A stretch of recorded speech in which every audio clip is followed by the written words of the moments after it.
Listen closely, because this is the one mistake that takes more survivors than hunger, cold, or even infected wounds. It's the moment you finally find water in a collapsed world, and you drink it just because you're thirsty.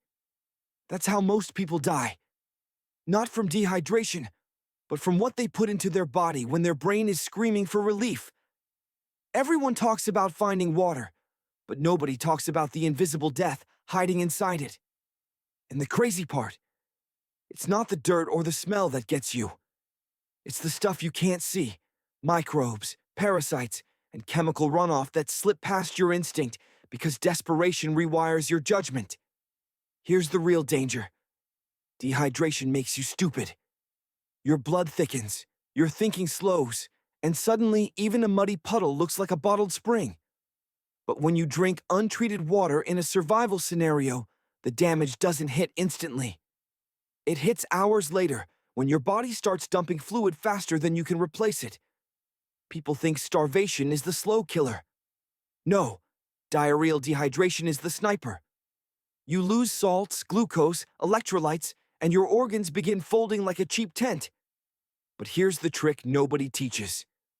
Boiling isn't enough if the water is contaminated with heavy metals or chemical residues. You need a simple sediment trap first: cloth, sand, charcoal, anything to pull out the particles that boiling can't fix. And when you're really desperate, remember that moving water isn't always safer than still water. Speed only disguises risk.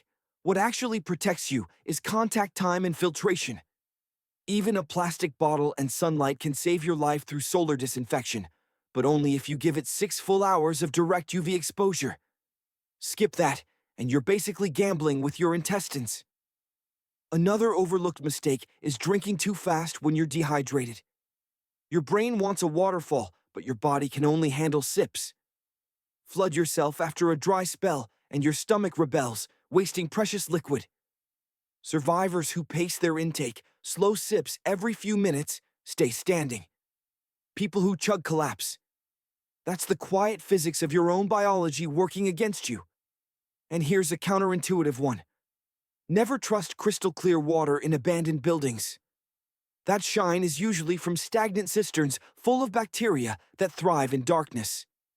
Meanwhile, rainwater dripping off a metal surface is cleaner than most ponds. Unless that metal is rusted or coated.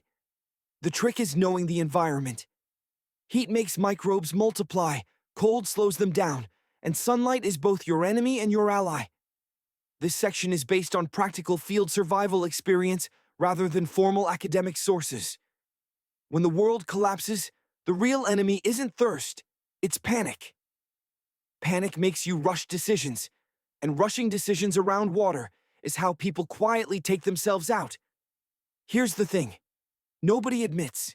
Your body can survive 3 days without drinking, but your brain convinces you you're dying after just a few hours. That fear pushes you toward the worst choice of all: drinking almost safe water. Almost safe is the most dangerous category in survival. It's the stuff that smells fine, looks fine, tastes neutral, and still destroys your gut lining like acid on paper. Another critical mistake is forgetting the role of salt. Everyone focuses on water intake, but after sweating, running, hiding, or simply existing under stress, you're losing electrolytes faster than you realize. Drink plain water without replacing salts, and you risk dilution hyponatremia, basically drowning your own cells from the inside. It's why seasoned survivalists always carry a pinch of salt, sugar, and something acidic like a lemon packet. 1 liter of water plus half a teaspoon of salt and a spoon of sugar can stabilize a collapsing body faster than most fancy gear. Skip that mix, and dehydration bounces back stronger than before. And you'd be surprised how many survivors destroy their only water source by trying to clean it with the wrong method. Throwing random chemicals, ash, or soap into water creates a toxic brew. Even boiling doesn't save you afterward. If you're stuck with filthy water, remember this order: settle, filter, disinfect. Let gravity pull heavy particles down for at least 30 minutes. Filter through cloth, sand, gravel. Then disinfect with boiling or solar UV. Reverse the order, and you're just cooking bacteria inside mud. There's also the psychological trap of saving water too aggressively. People ration so hard that they end up drinking not enough to stay functional. A dehydrated mind makes slow decisions, forgets steps, spills containers, and walks farther than necessary, all of which burn more water than drinking normally would have. Your goal in a collapse isn't to drink the minimum. It's to drink just enough that your brain stays sharp, because a sharp mind finds water better than a panicked one.